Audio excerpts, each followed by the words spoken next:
Assalamualaikum warahmatullahi wabarakatuh. Bismillahirrahmanirrahim. Alhamdulillahi rabbil alamin.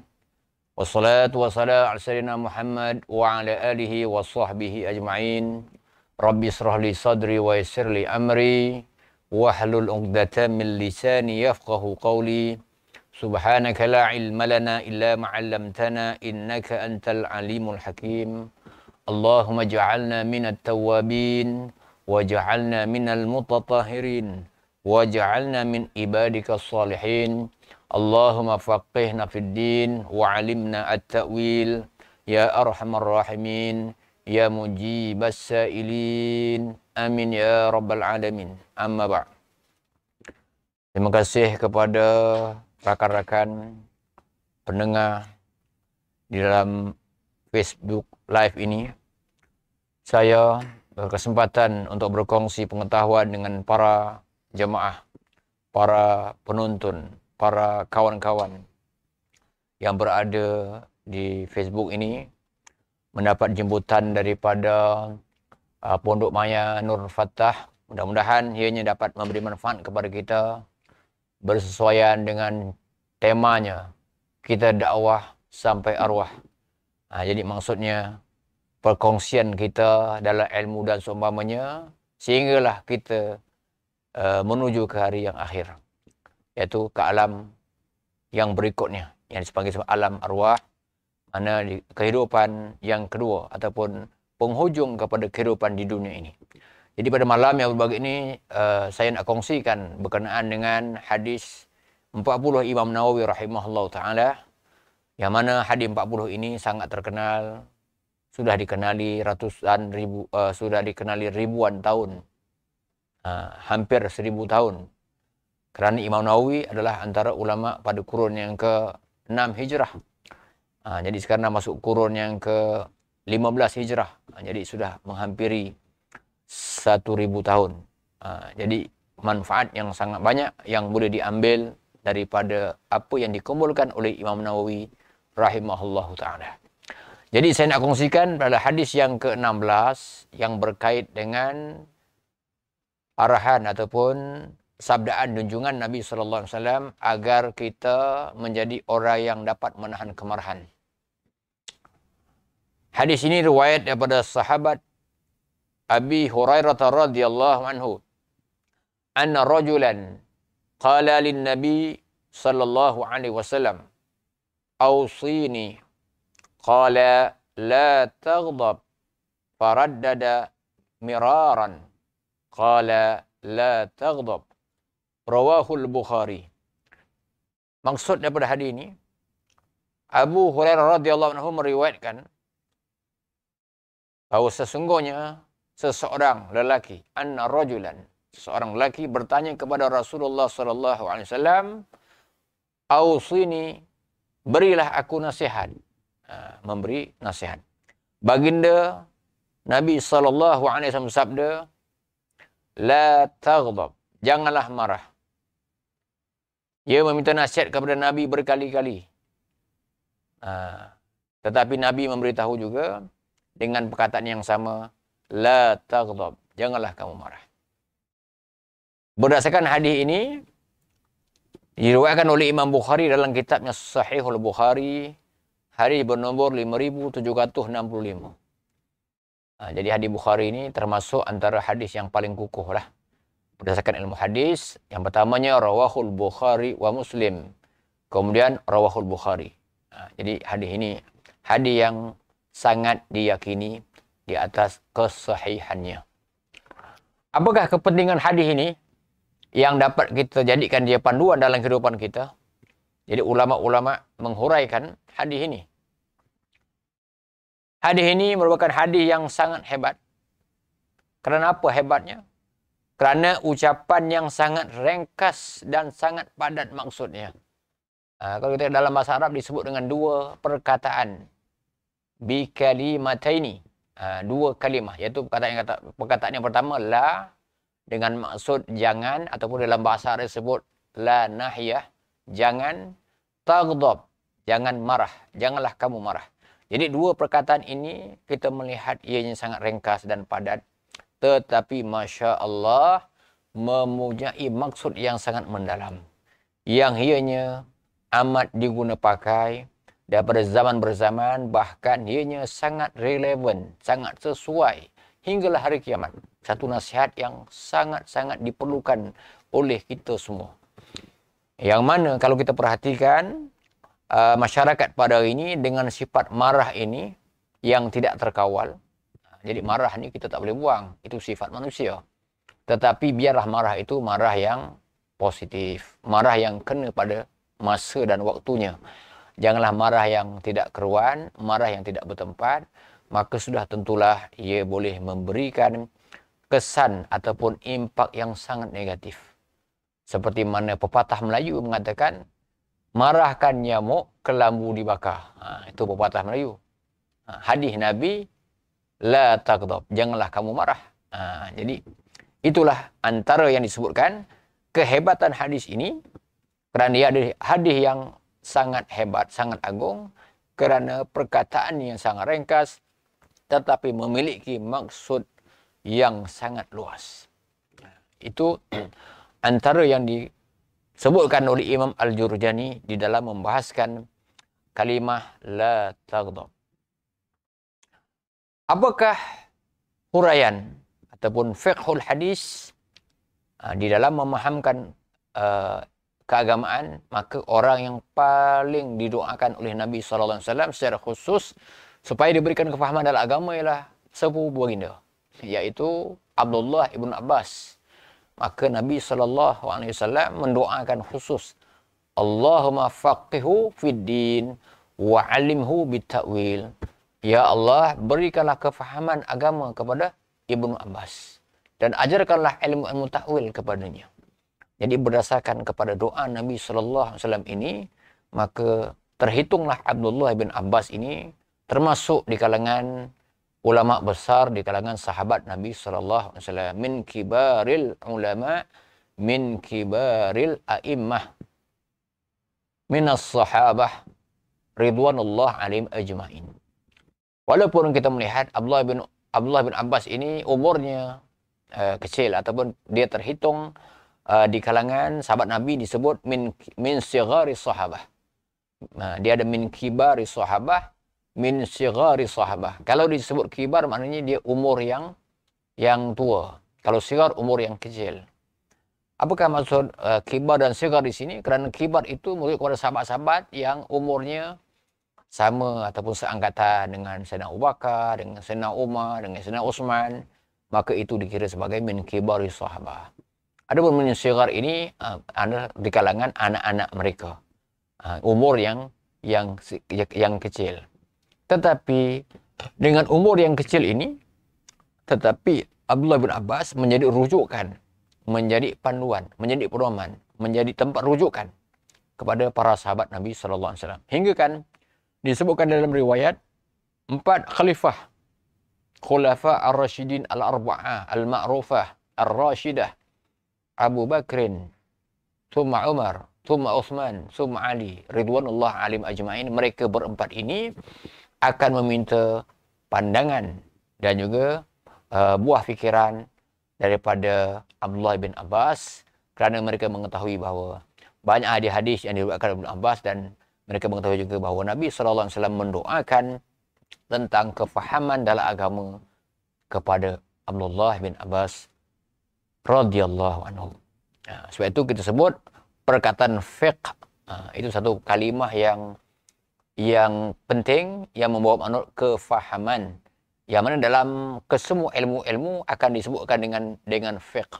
Sebab itu kita akan lihat di sana ada fiqhul hadis, ada fiqhul ahkam, ada disebut fiqhul jinayat, fiqhul muamalat, fiqhul ibadah, fiqhul usrah dan seumpamanya. Jadi perkataan fiqh ini membawa maksud kefahaman dalam agama. Allahumma faqihhu fid din wa alimhu bitta'wil. Jadi beruntunglah orang-orang yang diberikan kefahaman dalam agamanya. Jadi kalau mereka tidak diberi kefahaman dalam agama, maka dia menyebabkan orang itu terpesong daripada tujuan kehidupannya. Kita melihat bahawa manusia ini Di antara kelemahan yang paling ketara, dia tidak mengetahui bahawa dirinya adalah hamba Allah yang diciptakan oleh Allah Subhanahu Wa Taala pada hakikatnya untuk beribadah kepada Yang Maha Pencipta. Sebab itu kita lihat di sana berlakunya pelanggaran, berlakunya penderhakaan, berlakunya 1001 macam kesalahan dan pendosaan. Kenapa? Kerana mereka tidak memahami bahawa mereka itu adalah Abdullah, hamba Allah yang diciptakan untuk beribadah kepada Yang Maha Pencipta, bersesuaian dengan firman Allah Subhanahu Wa Taala dalam surah Az-Zariyat ayat 56. A'udzubillahi minasyaitonirrajim. Wa ma khalaqtul jinna wal ins illa liya'budun. Dan tidaklah aku menciptakan jin dan manusia itu illa liya'budun, kecuali untuk beribadah kepada aku. Jadi itu yang disebutkan dalam firman Allah Subhanahu Wa Taala. Jadi hadis yang disebutkan tadi, yang pendek ringkas tadi, dengan Nabi memberikan pesanan berkali-kali, miraran, Nabi memberitahu berkali-kali dengan nasihat yang sama. La taghdab, janganlah kamu marah. Daripada fiqhul hadis yang boleh didapati daripada hadis ini, seorang Muslim adalah manusia yang berhias dengan akhlak yang terpuji.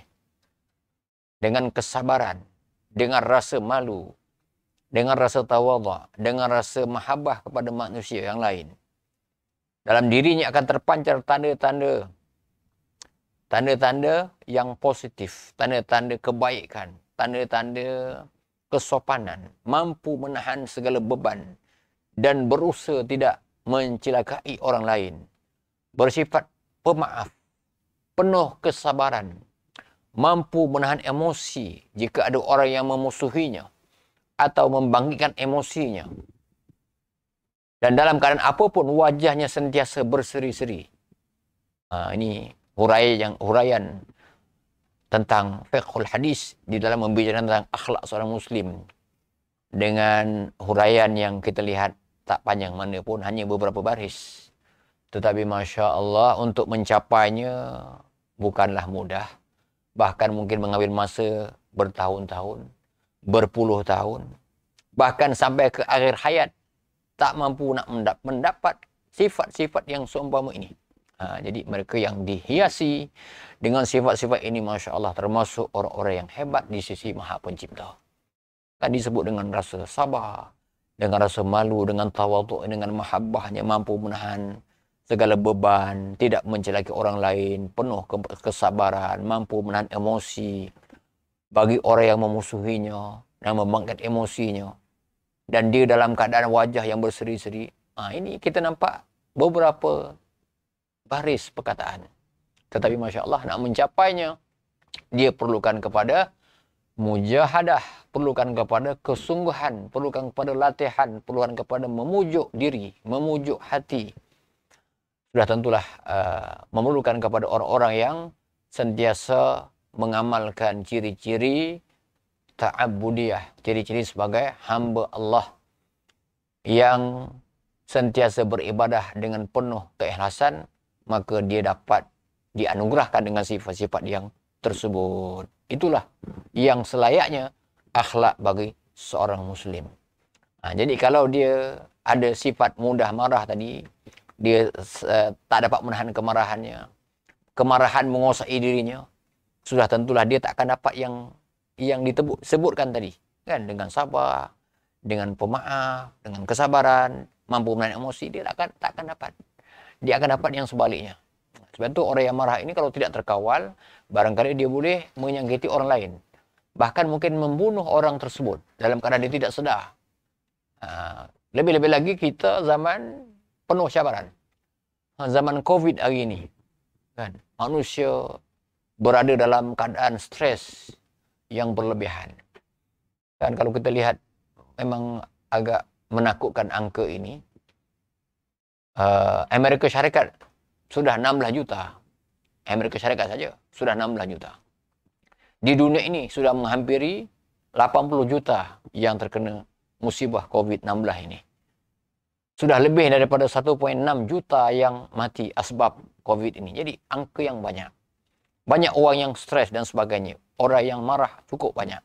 Berakhir dengan sebahagian daripadanya pembunuhan pun berlaku.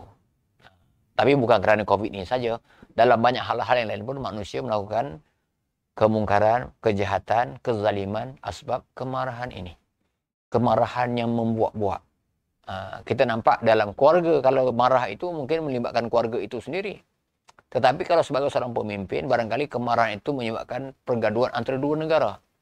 Bahkan antara dua benua. Bahkan lebih dahsyat lagi mungkin boleh menyebabkan peperangan. Kalau kita kaji bagaimana boleh terjadinya peperangan dunia pertama, peperangan dunia kedua, sudah tentulah kerana kemarahan pemimpin-pemimpin pada mana-mana blok di dunia ini. Dengan sebab itu, berlakunya peperangan yang meragut nyawa jutaan manusia.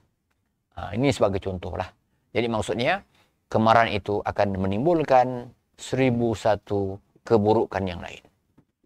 Itu perkara pertama yang disebutkan dalam huraian tentang hadis yang diriwayatkan daripada Abi Hurairah radhiyallahu anhu yang dihimpunkan oleh Imam Nawawi rahimahullah dalam kitabnya Hadis Arba'in atau disebut dengan Matan Al-Arba'in An-Nawawiyah yang ke-16 ini. Adapun fiqhul hadis yang kedua yang boleh kita kongsikan tentang nasihat baginda Nabi sallallahu alaihi wasallam, janganlah kamu marah, yang keduanya dengan maksud rindu kepada syurga. Jadi orang yang dapat menahan kemarahan ini sebenarnya dia mendapat satu nikmat. Wal kadhiminal ghaiz, orang yang dapat menahan kemarahan, kalau kita melihat daripada satu sudut seolah-olah macam dia lemah. Kita bully dia, kita keji dia, kita kutuk dia, kita caci dia, dia buat tak tahu, dia buat dono je. Orang yang salah lihat, dia ni lemah betul, kena kata apa dia buat tak tahu je. Ini bahasa orang yang tak dapat melihat. Kita kata bahasa yang kita dapat dilihat sini lah bahasa riak wajah ataupun bahasa muka itu sendiri.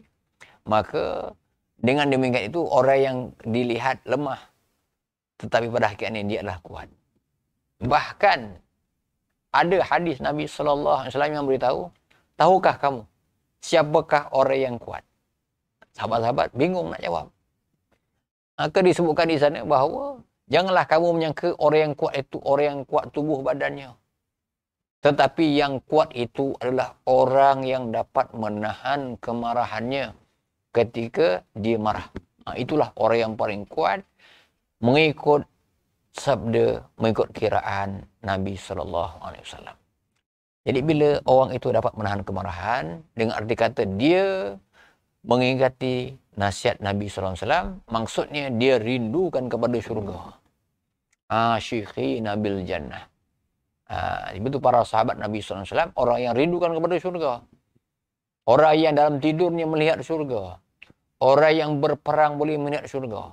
Sebab itu bila datangnya ayat-ayat jihad yang menyuruh mereka kepada perang, maka para sahabat Nabi SAW ini pada ketika itu berlumba-lumba untuk menjadi mujahid di medan juang. Kerana apa? Mereka sudah melihat syurga. Sudah menghirup bau-bauan wangian syurga. Jadi benda ni tak dapat nak diceritakan secara tulisan, hanya dalam bentuk penghayatan. Jadi sahabat Nabi SAW dia dapat ilmu itu. Kerana dia bersama dengan Nabi SAW dan dia dapat melihat. Tu yang kadang-kadang bila sahabat ini tengok Nabi ni senyum semacam lain, hebat betul. Nabi kata, aku melihat syurga. Tengok Nabi macam sedih, yang bersangatan, riak muka yang tak apa-apa gembira. Maka sahabat tanya, ya Rasulullah, apa yang terjadi? Aku melihat neraka di depan aku. Begitulah. Itu yang dibukakan hijab kepada baginda Nabi SAW. Ya sudah tentulah Nabi SAW ini dianugerahkan mukjizat yang banyak. Mukjizat yang banyak kepada Nabi SAW. Nabi SAW boleh mendengar bahasa haiwan, bahasa tumbuh-tumbuhan, bahasa pokok-pokok. Boleh berbicara dengan pokok kurma. Pokok-pokok kurma boleh menangis, Nabi boleh mendengar. Kubur boleh terdengar tangisan, Nabi boleh mendengar. Jadi ada sebahagian sahabat Nabi SAW yang dibukakan hijab, yang demikian itu. Sebahagiannya tidaklah, jadi sebahagian diberinya. Jadi nak menunjukkan kepada kita bahawa rindu merekanya kepada syurga. Jadi wasiat dari Rasulullah SAW yang di atas tadi mengarahkan kepada kita tentang jalan-jalan untuk menempuh atau menuju kepada syurga. Sebab kalau kita lihat pun kita asalnya daripada Nabi Adam. Dan Nabi Adam asalnya daripada syurga. Dan kita diturunkan daripada syurga ke muka bumi ini, itu pun telah dirakamkan di dalam surah Al-Baqarah. Bahawa ketika mana, kalau kita perhatikan dalam kitab-kitab, bila membicarakan tentang Abul Bashar, yakni Adam alaihissalam, maka tidak kedapatan kesilapan ataupun sesuatu yang lain yang kita iktibarkan sebagai kesalahan Nabi Adam alaihissalam, kecuali yang disebutkan kesalahannya kerana mendekati pohon terlarang. Itu satu saja. Nak menjadi satu sebab musabab kepada turunnya Nabi Adam ke muka bumi ini, dan kita berada di muka bumi ini sebagai khalifah. Tapi maknanya itu satu ya yang disebutkan berulang kali di dalam ayat Quran. Cuma nak sebut kepada kita, mana kita daripada syurga dan kita akan kembali ke syurga. Dan kita setiap hari, saban waktu, saban minggu, saban tahun, kalaulah kita tidak berdoa secara khusus memohon kepada syurga Allah SWT, nescaya kita mengaminkan untuk syurga tadi. Allahumma inna nas'aluka ridhaka wal jannah wa na'udzubika min sakhatika wan nar.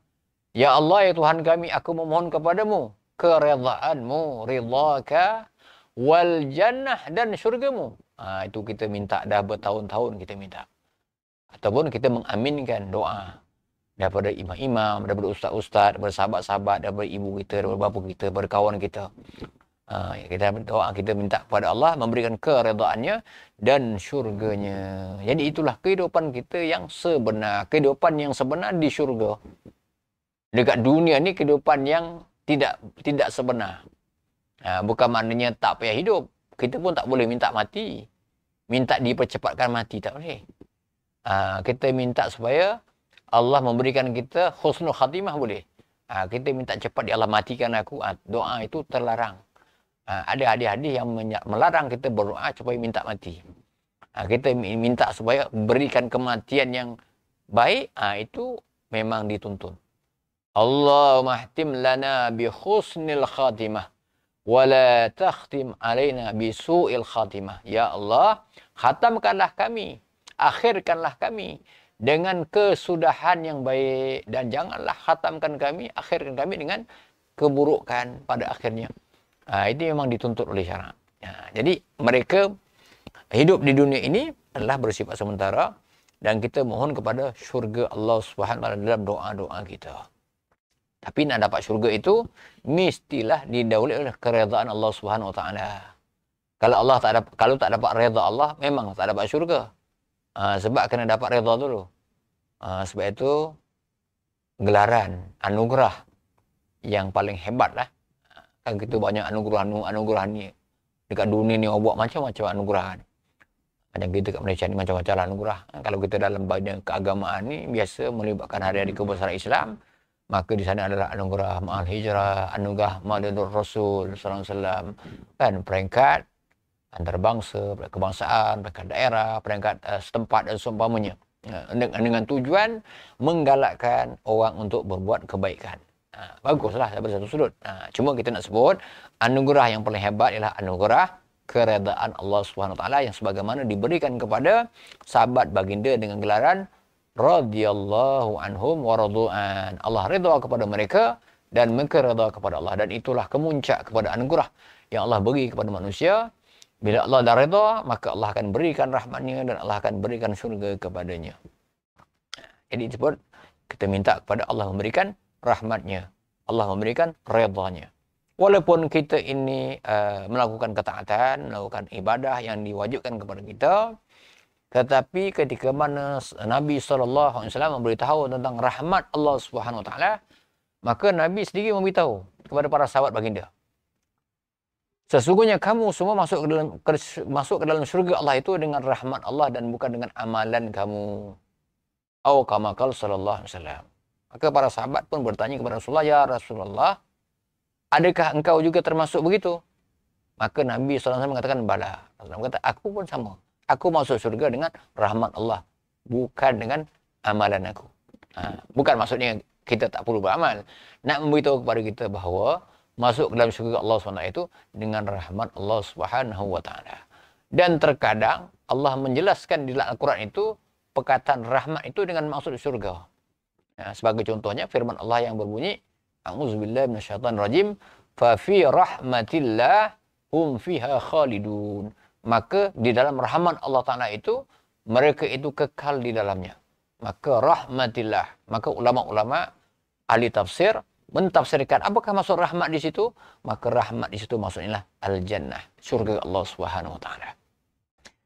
Jadi mereka ini rindu kepada surga. Bila rindu kepada surga, dia nak mendapat keredaan Allah Subhanahu wa taala. Jadi mendapat keredaan Allah Subhanahu wa taala itu tentulah dengan mengamalkan wasiat yang abadi tadi, wasiat yang ringkas dan padat yang disebut oleh Nabi SAW dengan dua perkataan, la taghdab. Janganlah kamu marah. Jadi ahli tafsir, ahli hadis menghuraikan antara lain, apakah maksud jangan marah di sini? Dengan kata lain, jangan marah ini maksudnya berakhlaklah kamu dengan akhlak yang tinggi, yaitu akhlak para nabi, akhlak Al-Quran, akhlak yang merupakan buah dari keimanan.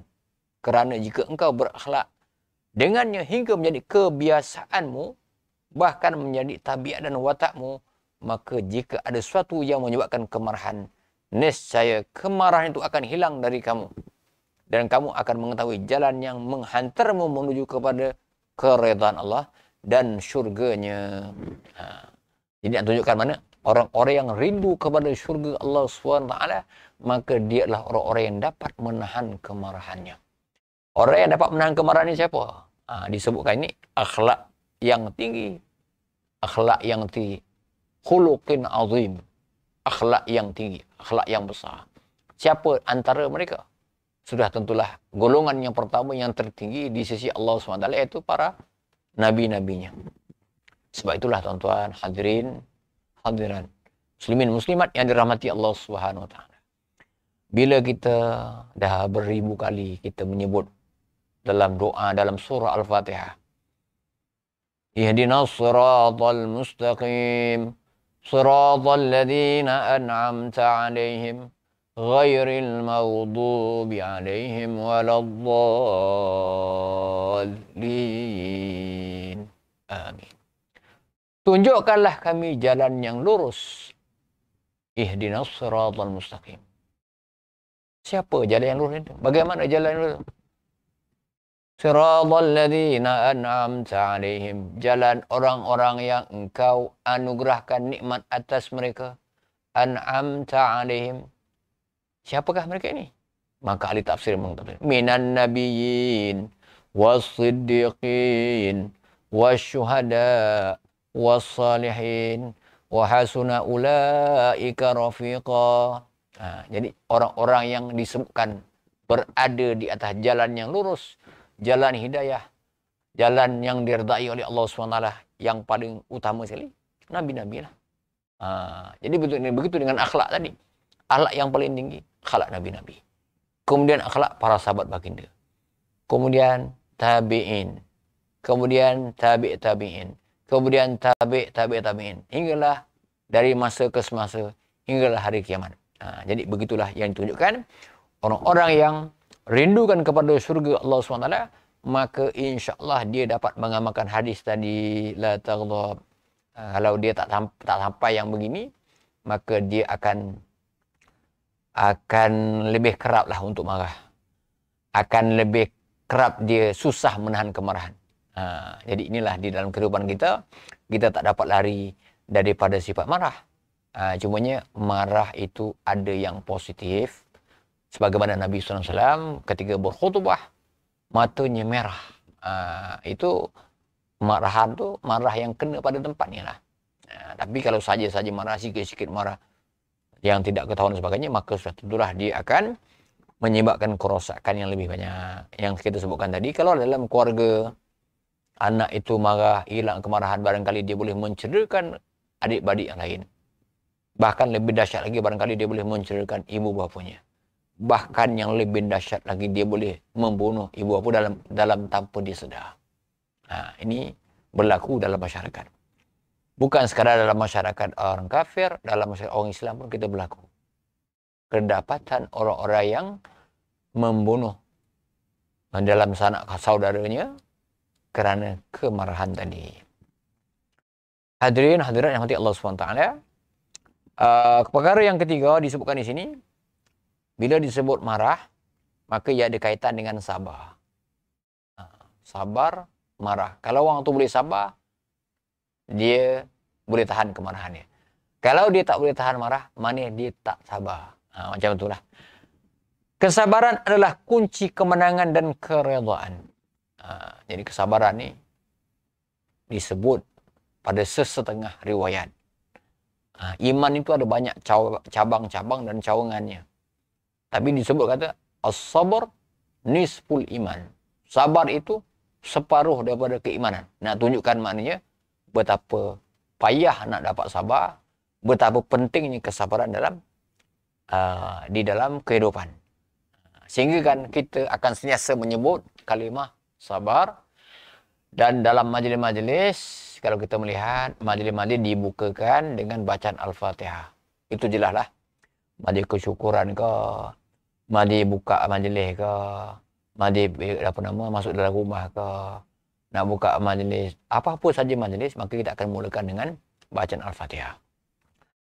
Apabila kita nak tutup majlis, biasanya kita akan baca dengan surah Al-Asr. Surah Al-Asr. Jadi surah Al-Asr ini ada pesanan kesabaran. Watawassaw bil haqq watawassaw bis sabr. Berpesan-pesanlah kamu dengan kebenaran dan berpesan-pesanlah kamu dengan kesabaran. Jadi bab berpesan dengan kesabaran ini sangat familiar, boleh dikatakan selalu sangat kita diingatkan dengan perkara ini. Sebab itu kesabaran adalah kunci kemenangan dan kunci untuk mendapat keredaan. Jika tabiat manusia mengalahkan seseorang apabila kekuatan kejahatan telah bergolak, maka wahai Muslim yang mencari keselamatan, janganlah menyerahkan jiwamu pada hawa nafsu dan membiarkan amarah menguasai diri. Amarah maknanya kemarahanlah. Kerana engkaulah yang berhak melarang dan memerintahkannya.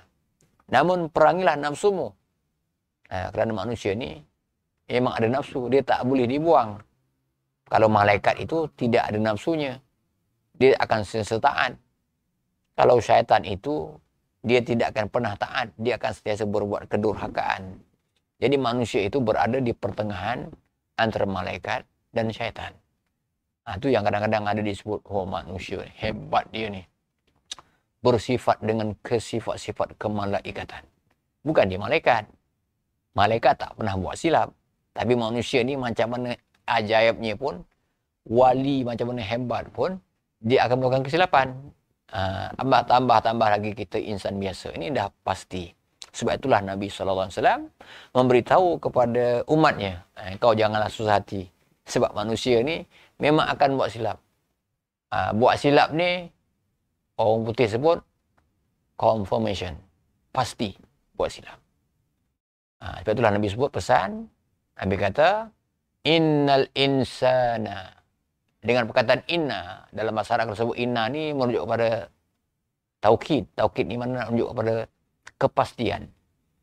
Innal insana, sesungguhnya manusia itu. Manusia itu maknanya semua manusia. Tidak kira level dia. Tidak kira pangkat dia. Tidak kira kaya miskin. Tidak kira berpangkat ataupun tidak. Semualah. Innal insana la yakhlu anil khata'i wa nisyan. Sesungguhnya manusia itu tidak sunyi daripada kesilapan dan kesalahan. Baik yang kecil, baik yang besar, baik yang nyata, baik yang tersembunyi, baik yang sengaja, baik yang tidak sengaja. Dia akan melakukan kesilapan itu. Innal insana la yakhlu anil khata'i wa nisyan. Wa khairu khata'in, dan sebaik-baik orang yang berbuat silap, orang yang berbuat salah, at-tawwabun, orang-orang yang bertaubat. Nabi sebut, jangan susah hati, engkau ada buat silap sebagainya.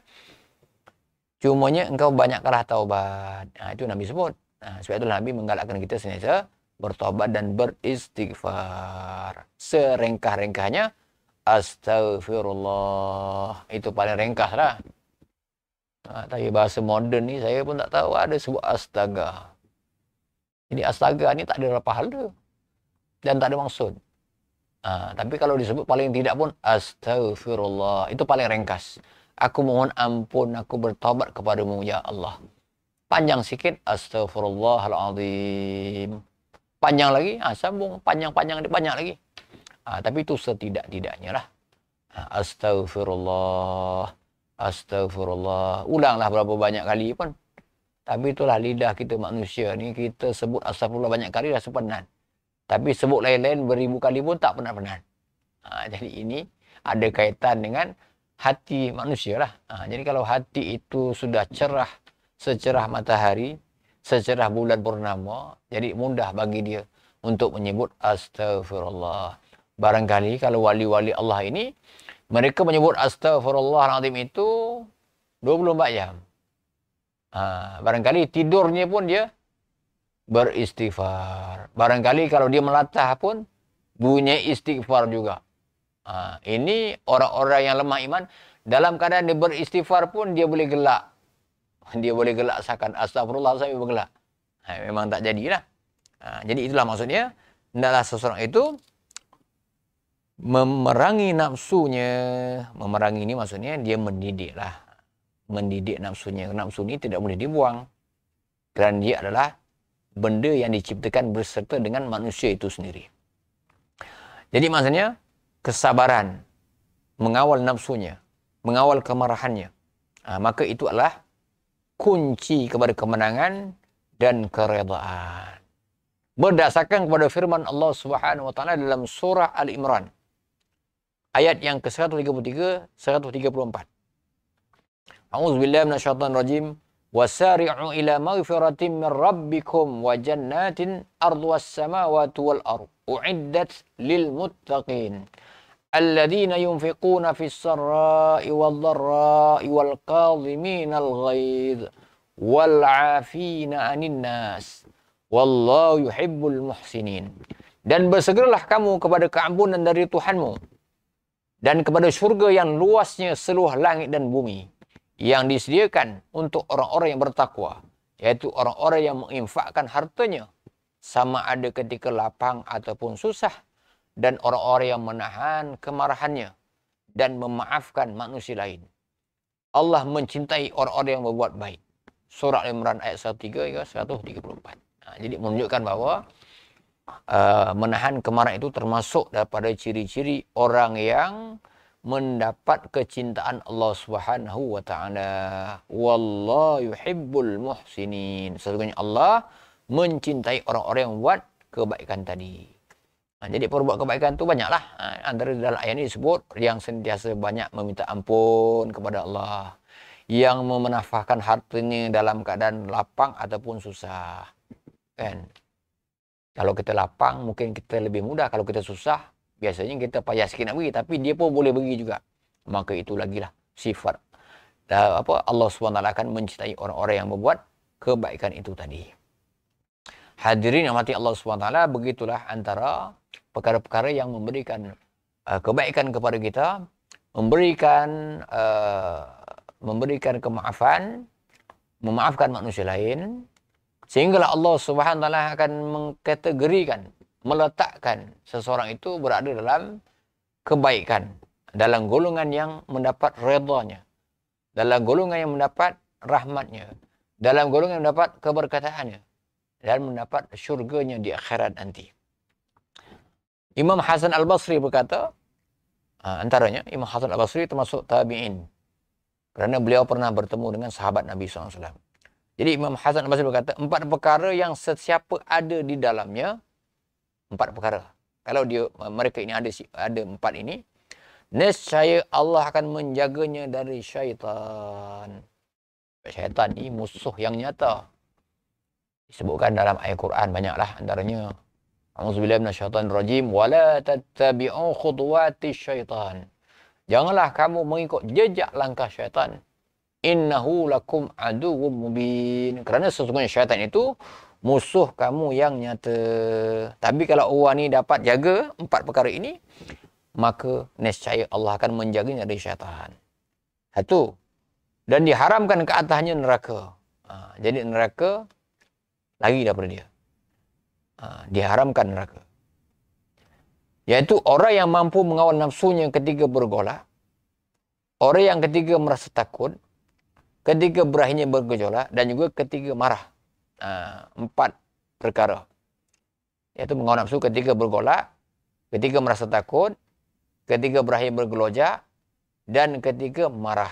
Jadi 4 perkara ini kalau dapat seseorang itu mengatasi dan ada padanya, niscaya Allah akan menjaganya dari syaitan. Ini keberuntungannya hebat lah. Kalau Allah dah pelihara dia daripada syaitan, maknanya dia sudah mendapat perlindungan daripada malaikat. Jadi malaikat sentiasa bersama-samanya. Jadi kalau kita rapat dengan malaikat, syaitan jauh daripada kita lah. Tapi kalau kita rapat dengan syaitan, malaikat jauh daripada kita. Sebab itu di mana tempat syaitan berkumpul, malaikat tak ada. Di mana tempat malaikat ada, syaitan tak ada. Macam majlis ilmu. Majlis ilmu ni disebut majlis para malaikat. Disebut taman-taman syurga. Taman-taman ilmu. Majlis-majlis keampunan. Sehingga disebutkan sana, semua makhluk-makhluk Allah SWT daripada tumbuh-tumbuhan, daripada serangga-serangga, daripada haiwan di udara, haiwan di daratan, haiwan di lautan, kesemuanya mendoakan keampunan oleh orang-orang yang menuntut ilmu. Itu contohlah. Jadi begitu berbahagianya orang-orang yang berada dalam majlis-majlis yang seumpamanya majlis para malaikat, taman-taman syurga. Antaranya yang kita lakukan di dalam program ketika yang berlangsung ini, anjuran Pondok Maya Nur Fatah yang sudah pun berlangsung beberapa hari. Hari ini hari yang ke-23 lah kalau mengikut kalendernya. Sebab bermula daripada 1 Disember hinggalah pada hari ini hari yang ke-23 Disember. Pondok Maya Nur Fatah telah menganjurkan kuliah online kepada para jamaah muslimin muslimat. Bahkan kesemualah, termasuk yang bukan muslim pun kalau dia nak hatinya tergerak untuk mengetahui tentang keindahan Islam, apakah itu Islam, apakah mesej Islam, apakah yang diwasiatkan oleh baginda Nabi sallallahu alaihi wasallam kepada umat ini dan kepada manusia secara Quran, maka mereka boleh mengambil manfaat daripada program yang seumpama ini. Lebih-lebih lagi dalam situasi COVID-19 ini, yang mana kebanyakan majlis surau tidak mengadakan kuliah kerana faktor-faktor yang tersebut, maka sumbangan Pondok Maya Nur Fatah ini memberikan satu infak besar kepada seluruhnya, yang mana dengan dunia, dengan langit terbuka, dengan Facebook ini, maka dia boleh didengari daripada seluruh pelosok dunia. Seluruh pelosok dia boleh dengar kerana akses ini melibatkan satelit yang boleh didengar pada setiap masa dan di mana kita berada. Dan sudah tentulah dia memberikan manfaat yang cukup banyak kepada mereka-mereka yang ingin mengambil manfaat. Dan sudah tentulah orang yang terbaik sebagaimana sabda junjungan Nabi sallallahu alaihi wasallam, khairun nas man yanfa' linas, sebaik-baik manusia ialah manusia yang memberi manfaat kepada manusia yang lain. Jadi alhamdulillah sudah menuju kepada pengakhiran kuliah online pada malam ini. Maka saya membuat kesimpulan berdasarkan hadis tadi, hadis yang pendek dan ringkas yang disebutkan oleh baginda Nabi sallallahu alaihi wasallam, la taghdab, janganlah kamu marah. Maka seboleh-bolehnya kita berusaha untuk menjadi orang yang dapat menahan kemarahan, sehinggalah Allah Subhanahu wa taala menganugerahkan kita dengan 1001 kebaikan di sebalik nasihat dan wasiat yang unggul daripada sebaik-baik makhluk yang dikatakan sebagai innaka ala khuluqin azim, sesungguhnya kamu wahai Muhammad adalah berada dalam akhlak yang tinggi, akhlak yang mulia, dan itulah menjadi tuntutan kepada kita untuk menyempurnakan akhlak, kerana akhlak yang mulia itu akan memberatkan timbangan di hari akhirat nanti yang menyebabkan kita menuju syurga Allah Subhanahu wa taala insya-Allah. Maka saya menangguhkan kuliah ini dengan aqulu qauli hadza wa astaghfirullahal azim li wa lakum wa li sairil muslimin wal muslimat wal mu'minina wal mu'minat fastaghfiruh innahu wal ghafurur rahim. Wabillahi taufiq wal hidayah. Assalamualaikum warahmatullahi wabarakatuh.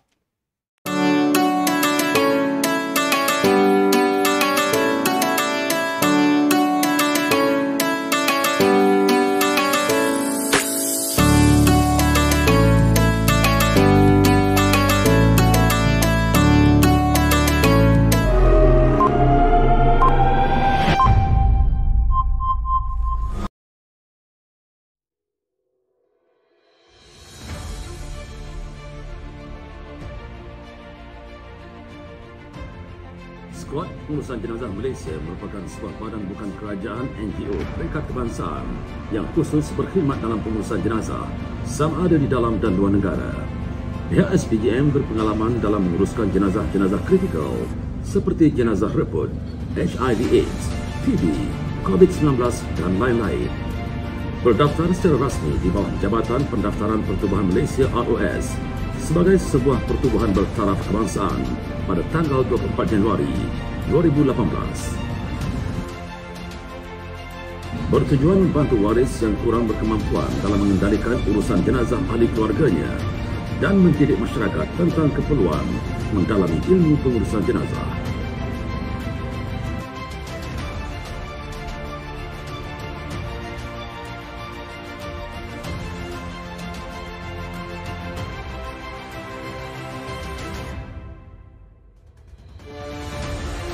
SPJM, ke arah pengurusan jenazah patuh syariah profesional dan antarabangsa. Untuk keterangan lanjut, sila layari www.facebook.com/Skuad Pengurusan Jenazah Malaysia.